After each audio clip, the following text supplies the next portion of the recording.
Which city is set to host the Indian Ocean Conference 2021? Indian Ocean Conference है ना, कौन सी city है? कौन सी सिटी है? New Delhi, Colombo, Abu Dhabi या टोक्यो? अबू धाबी है ना। ये 5th इंडियन ओशन कॉन्फ्रेंस होगी अबू धाबी में। ये हुई थी, एक्सटर्नल अफेयर्स मिनिस्टर ये जयशंकर जी, इन्होंने एड्रेस किया था कॉन्फ्रेंस को, अबू धाबी में हुई थी इंडियन ओशन कॉन्फ्रेंस।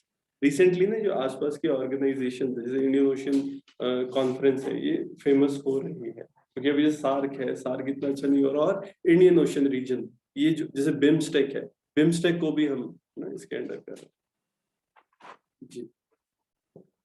हो गया, बैठना है अभी आपने?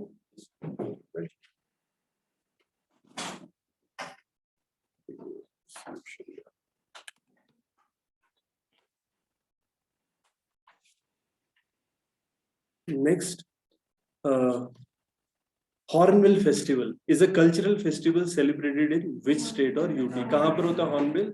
असम, नागालैंड, वेस्ट बंगाल, बिहार, नागालैंड, ठीक है ना। हॉर्नबिल नागालैंड में ही मिलता है। जब एंडेमिक स्पीशीज की बात करते हैं, एंडेमिक क्या होता है? जो एक एरिया में मिले, है ना, उसी एरिया में। तो हमारा ये हॉर्नबिल है, नागालैंड में मिलता है, ठीक है। हॉर्नबिल फेस्टिवल सेलिब्रेट होता है हर साल 1 से 10 दिसंबर, नागालैंड, नॉर्थ ईस्ट इंडिया, है ना। इसको फेस्टिवल ऑफ फेस्टिवल्स कहा जाता है यहाँ पर। और पहले ये भी होता था, हॉर्नबिल है ना, हॉर्न का जो हॉर्नबिल की बीक होती थी उसको सिर में लगाते थे जो यहाँ के लीडर्स होते थे। फिर अभी रिसेंटली उन्होंने क्या किया है कि हम इसको मतलब प्रैक्टिस छोड़ दिया, प्लास्टिक की बीक वो भी यूज करें। पहले नहीं तो मारा जाता था ना, एनिमल मारा जा रहा है, अब उसको चेंज कर रहे हैं।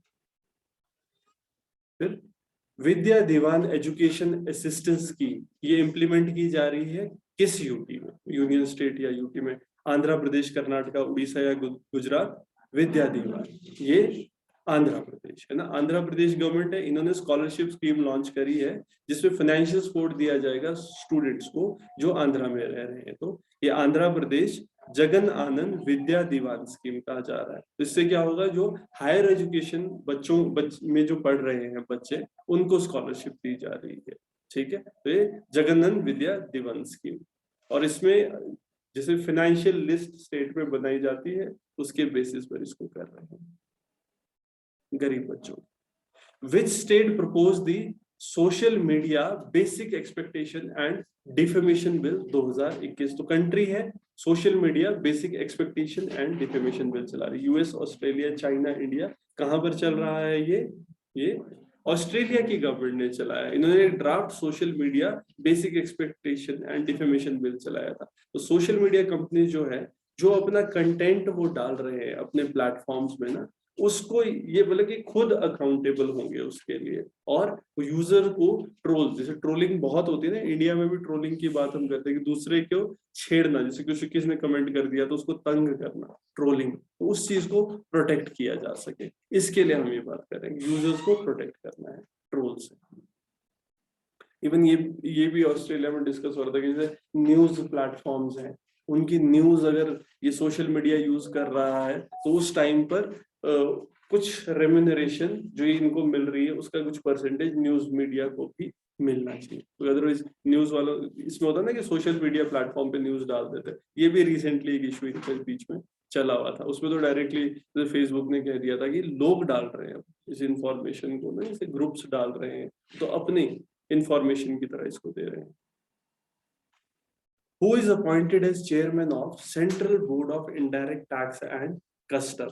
विवेक जौहरी, अलकनंदा दयाल, आशुतोष जिंदल या Puneet Agarwal? Central board of indirect tax and custom कौन हेड कर रहा है? विवेक जौहरी, है ना, विवेक जौहरी है। इनको भी recently special secretary government of India, इनको चेयरमैन बनाया गया है।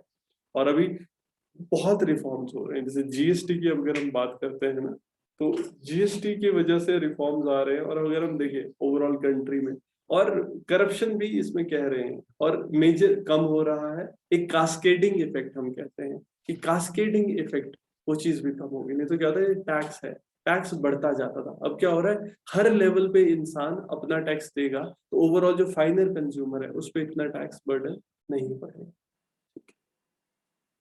Kuno National Park is located in which state? Kuno national park ये कहाँ पर है? यूपी, अरुणाचल, हरियाणा या मध्य प्रदेश? कूनो मध्य प्रदेश में, ठीक है। ये चंबल रीजन है मध्य प्रदेश का। कूनो है ना पालपुर नेशनल पार्क, ये 750 स्क्वायर किलोमीटर में स्प्रेड है। फिर ये मैग्डलेना एंडरसन, ये फर्स्ट फीमेल प्राइम मिनिस्टर किस कंट्री की है? आइसलैंड, स्वीडन, स्विट्जरलैंड या ऑस्ट्रेलिया? कहाँ पर है ये? स्वीडन, है ना, स्वीडन के है। तो ये एंडरसन ये स्वीडन की फर्स्ट फीमेल प्राइम मिनिस्टर है और कंट्री की फर्स्ट फीमेल हेड है। पहले ये क्वीन है ना उल्रिका एलेनोरा थी, इन्होंने एब्डिकेट किया था 1720 में, उसके बाद ये बने हैं, फर्स्ट फीमेल प्राइम मिनिस्टर है। तो इन्होंने अभी रिसेंटली कहा था कि माइग्रेटर्स स्वीडन के ना, उनको they must learn Swedish, work and graduate high school if they wish to receive welfare. अगर वेलफेयर लेना चाहते हैं तो इनको स्वीडिश सीखनी पड़ेगी, काम करना पड़ेगा और पढ़ना पड़ेगा, ग्रेजुएट होना पड़ेगा।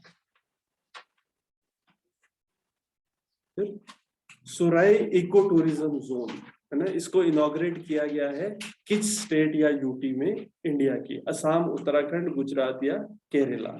ये सुराई इको टूरिज्म जोन ये कहां पर लॉन्च हुआ है? सुराई इको टूरिज्म जोन उत्तराखंड, है ना। उत्तराखंड में इसको डेवलप किया गया है। चीफ मिनिस्टर उन्होंने इको टूरिज्म जोन की तरह सुराई इको टूरिज्म जोन डेवलप करा है। यहाँ पर जो ककरा क्रोकोडाइल ट्रेल है, इसको भी ये फर्स्ट क्रोकोडाइल ट्रेल है टूरिस्ट के लिए ना, कि वहां पर ये मार्च के अंदर क्रोकोडाइल को देख सकते हैं। तो इको टूरिज्म डेवलप कर रहे हैं। इवन हिमाचल प्रदेश में भी अगर आप देखें है ना, इको टूरिज्म डेवलप करने की बहुत ज्यादा कोशिश की जाती है। Which state tourism department launched street sustainable tangible responsible experiential ethnic tourism project? तो सतत, मूर्त, जिम्मेदार, अनुभवात्मक जातीय पर्यटन परियोजना। तमिलनाडु, गोवा, केरला या सिक्किम? कौन स्टार्ट कर रहा है? ये केरला गवर्नमेंट। केरला गवर्नमेंट ने लॉन्च करा था स्ट्रीट, है ना, ये केरला टूरिज्म ने स्ट्रीट प्रोजेक्ट किया है। ये पाइनियर इनिशिएटिव है टूरिज्म का, है ना। स्टेट के जो रूरल हिंटरलैंड है उनको डेवलप करना और लोगों को वहां तक पहुंचाना। तो स्ट्रीट प्रोजेक्ट है, इसमें स्पॉट 7 डिस्ट्रिक्ट्स है, इसमें सेलेक्ट किए जाएंगे जिसमें विजिटर है वो एक्सपीरियंस कर पाए जो ऑफरिंग्स है, जो डाइवर्सिटी केरला की है उसको, है ना। तो उसके लिए स्ट्रीट प्रोग्राम, स्ट्रीट प्रोजेक्ट चलाया जा रहा है। हम भी हिमाचल में कोशिश कर रहे हैं कि लोग इससे हिंटरलैंड तक पहुंच पाए। कौन सी स्कीम है हिमाचल प्रदेश में? नई राहें नई मंजिल, है ना। नई एरियाज है, हम उनको डेवलप कर रहे हैं और चाह रहे हैं कि लोग उनको देखें। Which state has the best overall health performance index in NITI Aayog health index? Tamil Nadu, Kerala, Andhra Pradesh, Maharashtra. तो कहां पर नीति आयोग के स्वास्थ्य सूचकांक में ये समग्र स्वास्थ्य प्रदर्शन सबसे अच्छा किसका है? ये केरला का प्रदर्शन सबसे अच्छा है। इन्होंने मेंटेन करा है बेस्ट परफॉर्मिंग लार्ज स्टेट, इन्हें overall performance in NITI Aayog health index के अकॉर्डिंग रहेगा। केरला हेल्थ वही है, केरला के ना एजुकेशन इंडिकेटर्स बहुत अच्छे हैं, तो ऑटोमेटिकली जहाँ एजुकेशन अच्छी होती है हेल्थ भी वहां पर अच्छी होती है। हेल्थ इंडिकेटर्स भी केरला के अच्छे। Professor Rafiqul Islam, who passed away recently, was a scholar and cultural activist of which country? India, Bangladesh, Pakistan या अफगानिस्तान? रफीकुल इस्लाम बहुत फेमस एजुकेशनिस्ट है, स्कॉलर है, ये बांग्लादेश के। रफीकुल इस्लाम ये Bangladeshi educationist, scholar, writer, cultural activist थे और ये प्रेसिडेंट थे बांग्ला अकेडमी 2021 से अपने death. National professor by the government of Bangladesh, इनको जुलाई में बना दिया गया था। वाइस चांसलर थे ये प्रोफेसर एडमेरिटस और एडवाइजर ये सेंटर फॉर बांग्ला स्टडीज यहाँ पे university of liberal arts Bangladesh, और chairman Nazrul institute trustee board, और इनको ये अक्षय पदक दिया गया था इंडिपेंडेंस डे अवार्ड 2012 में गवर्नमेंट ऑफ बांग्लादेश ने। बहुत फेमस पर्सनालिटी है प्रोफेसर रफीकुल इस्लाम।